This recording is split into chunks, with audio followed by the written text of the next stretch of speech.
2017 में Apple stores के बाहर लंबी लंबी लाइनें लगा के लोगों ने आईफोन एक्स लिया और जब ये आया था लिटरली गेम चेंजर था। आज की डेट में जितना भी आईफोन्स का क्रेज हो बट जो इस स्मार्टफोन का क्रेज था जब ये आया था बहुत ही ज्यादा था। और 2025 में आ गया है आईफोन 17 प्रो जिसके लिए भी बहुत लंबी लाइनें लगी है और बहुत सारे फीचर्स अपग्रेड हो गए हैं। बट ऑनेस्टली मुझे क्यूरियोसिटी थी कि 8 साल के बाद क्या आईफोन 10 आज भी लेटेस्ट आईफोन के मुकाबले टिक सकता है या फिर कितना दम रखता है आईफोन 10 आज भी जो कि 17 प्रो इतने सारे तगड़े फीचर्स के साथ आता है। तो let's jump right into the video. Hello नमस्कार, आप सभी का फिर से स्वागत है बी टेक पर। मेरा नाम है भीमजन और आज हम कंपेयर करने वाले हैं आईफोन 17 प्रो और आईफोन 10 को। So let's check it out. सबसे पहले डिजाइन से शुरू करते हैं। आईफोन 10 उस टाइम आपको ग्लास सैंडविच डिजाइन देता था, मतलब आपको पीछे तरफ भी ग्लास देखने को मिलेगा और फ्रंट में भी, और जो साइड रेल्स है वो स्टेनलेस स्टील की है जिससे ये कॉम्पैक्ट फील होता था, प्रीमियम फील होता था और काफी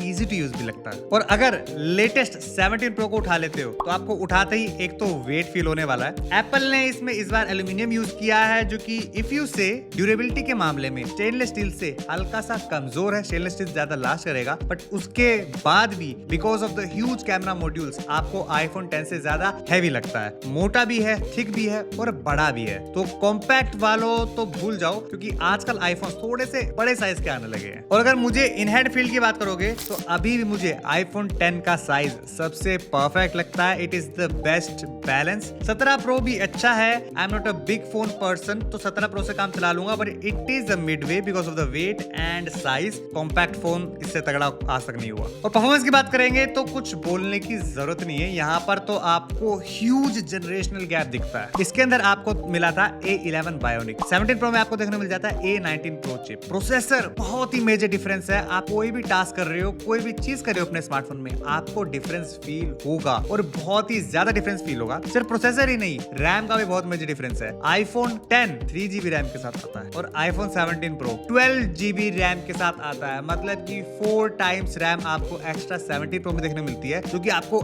एक्स्ट्रा एडवांटेज दे देती है। और साथ साथ हमने जो इसकी स्टोरेज है, ये बेस वेरिएंट 64GB के साथ आता था और ये बेस वेरिएंट अब 256GB के साथ आता है। तो स्टोरेज स्पीड में भी बहुत ही मेजर डिफरेंस फील हुआ। तो परफॉर्मेंस में तो क्लियरली आपको यहाँ पर 8 साल का गैप साफ साफ नजर आता है। Now, अब बात करते हैं असली चीज की जो आप सभी सुनना चाहते हो, इनके कैमरास। एंड कैमरास को मैंने प्रॉपर इन डेप्थ कंपेयर किया है जिसमें मैंने पता किया है कि फोटोज में, वीडियोस में, outdoor lighting, indoor lighting, low lighting, हर कंडीशन में किस तरीके इनके कैमरास परफॉर्म करते हैं। एक सबसे इंटरेस्टिंग चीज, आईफोन 10 के अंदर अगर मैं 4K वीडियो रिकॉर्ड करता हूँ 10 सेकंड की, उसका साइज इक्वल रहता है आईफोन 17 प्रो की 48 मेगापिक्सल की रो फोटोज जो मेन कैमरा से खींची हुई है। सो स्टोरेज के फाइल साइज का डिफरेंस आपको साफ पता लग रहा है। सो कैमरास को अगर मैं कंक्लूड करना चाहूँ तो कैमरास हैव केम टू फार कि आपको इसका कैमरा बहुत ही ज्यादा बेकार लगेगा। आपको नॉर्मल लाइटिंग कंडीशन हो या इंडोर लाइटिंग कंडीशन हो, उसके अंदर हर जगह बहुत ग्रेन्स दिखाई देते हैं। आउटडोर में स्टिल अच्छी फोटोज आ जाती है। नाउ ये जो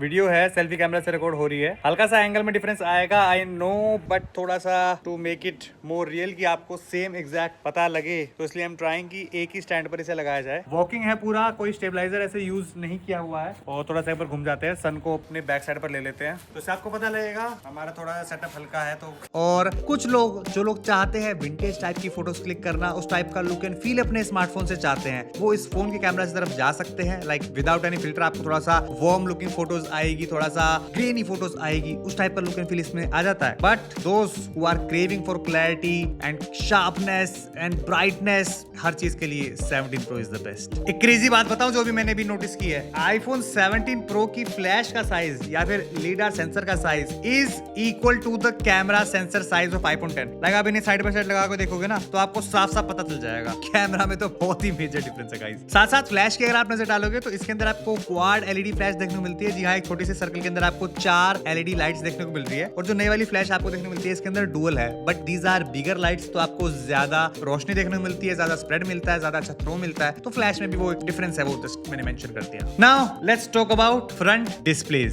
सो डिस्प्ले में आपको आईफोन 10 के अंदर 5.8 इंचेस की डिस्प्ले देखने को मिल जाती है। So it is an IPS panel, साथ साथ 60 हर्ट्ज का पैनल है। इसको कंपेयर करेंगे हम 17 प्रो के साथ तो खा जाता है ये। इसके अंदर आपको 120 हर्ट्ज की डिस्प्ले देखने को मिल जाएगी। एमोलेड डिस्प्ले है, बहुत ही तगड़े कलर्स आते हैं और 3000 निट्स की पीक ब्राइटनेस के साथ ये डिस्प्ले आती है। डिस्प्ले को अगर हम साइड बाय साइड कंपेयर करने से पहले धूप में लेके गए और धूप में जब हमने टेस्ट किया तो यस इसकी विजिबिलिटी बेटर थी, बट मैं ये कहना चाहूंगा कि 8 साल हमें पास हो गए एक स्मार्टफोन की टेक्नोलॉजी को, तो उतना बहुत ही मेजर डिफरेंस नहीं है कि बहुत कड़कती धूप में इसके अंदर आपको कुछ ज्यादा ही बहुत तगड़ा दिखाई दे रहा है। धूप के अंदर आउटर ब्राइटनेस के अंदर काइंड ऑफ सेम था। आपको इसके अंदर जो 3000 निट्स की ब्राइटनेस है, जो पीक ब्राइटनेस है, वो आपको केवल मेजरली हेल्प करेगी HDR कंटेंट के अंदर। आउटडोर में हाई ब्राइटनेस मोड में उतना ज्यादा फायदा प्रैक्टिकली नहीं महसूस हुआ, बट अगर आपको डिस्प्ले यूज करने की बात है और एनिमेशंस की बात है और रिस्पॉन्स की बात है, उस चीज के अंदर yes definitely 8 years are good enough कि आपको पता लगे। बहुत ही मेजर डिफरेंस है। आपको ये डिस्प्ले बहुत स्मूथ लगती है ना। डिस्प्ले के साथ साथ सारी चीजें आपस में मिक्स होती हुई आती है कि इसका जो प्रोसेसर है वो भी स्लो है, इसके अंदर रैम है वो भी कम है, और ये स्मार्टफोन पुराना भी हो गया है। तो उस रिगार्ड से अगर आप देखोगे तो वैसे तो फोन बढ़िया चल रहा है। Like the condition and the everything about the smartphone is very good. एक बेसिक अगर आपको कॉलिंग स्मार्टफोन लेना है तो उसके लिए it is a good one, but it has an edge in every regard. ना कुछ और मिसलेनियस चीजों की तरफ नजर डालते हैं जिनको आप डे टू डे लाइफ में बहुत यूज करते हो। फर्स्टली स्पीकर्स हालांकि दोनों के अंदर स्टीरियो स्पीकर्स है, बट 17 प्रो की अगर मैं 50% वॉल्यूम रखता हूं वो इक्वल है हमारे आईफोन एक्स की 100% वॉल्यूम से। जी हाँ, इतना मेजर डिफरेंस है। फेस आईडी की बात करेंगे तो ये आया था with the first generation face ID, और इसके अंदर लेटेस्ट जनरेशन फेस आईडी है। एंगल्स बहुत ज्यादा आईफोन 10 के अंदर आपको देखने को नहीं मिलेंगे, मतलब कि केवल आप फ्रंट में रखो तभी होता है। थोड़े उल्टे सीधे एंगल हो जाए तो ये यूजुअली नहीं डिटेक्ट करता। हालांकि ये भी उतने ज्यादा एंगल्स नहीं पकड़ता, बट स्टिल आपको आफ्टर यूजिंग 17 प्रो ऐसा लगेगा कि आईफोन 10 के कुछ एंगल्स कम है। इससे इसमें आओगे तो उतना डिफरेंस नहीं लगेगा। एंड कॉल क्लैरिटी की बात करें तो यस स्पीकर्स बेटर हुए हैं, तो आपके कॉल क्लैरिटी के लिए जो टॉप फायरिंग स्पीकर्स है वो भी बेटर हुए हैं। तो आपको कॉल्स के अंदर जो आवाज आती है विद द सिग्नल रिसेप्शन हो गया या फिर स्पीकर की क्वालिटी होगी, दोनों की वजह से काफी बढ़िया। So let's conclude this video. 8 साल का डिफरेंस है और 8 साल में आईफोन 10 से आईफोन 17 प्रो में बहुत ही मेजर शिफ्ट आपको दिखा है। हर साल लोग एप्पल को ट्रोल करते हैं because of their phones same दिखते हैं पुराने आईफोन जैसे, बट जब आप इनके लॉन्ग जर्नी को कंपेयर करते हो, जैसे कि हमने आज इस वीडियो में किया, आईफोन 10 को हमने कंपेयर किया आईफोन 17 प्रो के साथ, तब आपको डिफरेंस साफ साफ पता लगता है। और कैमरा के पीछे जो लोग भागते हैं, कैमरा में तो बहुत ही मेजर डिफरेंस है। कैमरा कंपैरिजन में हालांकि एक स्पेशल और डेडिकेटेड लेकर आने वाला हूं, जिसको मैं आईफोन 10, आईफोन 17 प्रो और आईफोन 12 के कैमरा से कंपेयर करने वाला हूं। तो अगर आपको वीडियो पसंद आई तो लाइक कर देना, शेयर कर देना, कमेंट कर देना, और आपने अभी तक हमारा चैनल सब्सक्राइब नहीं किया है तो सब्सक्राइब भी कर लेना। मैं मिलूंगा आपसे अगले वीडियो में।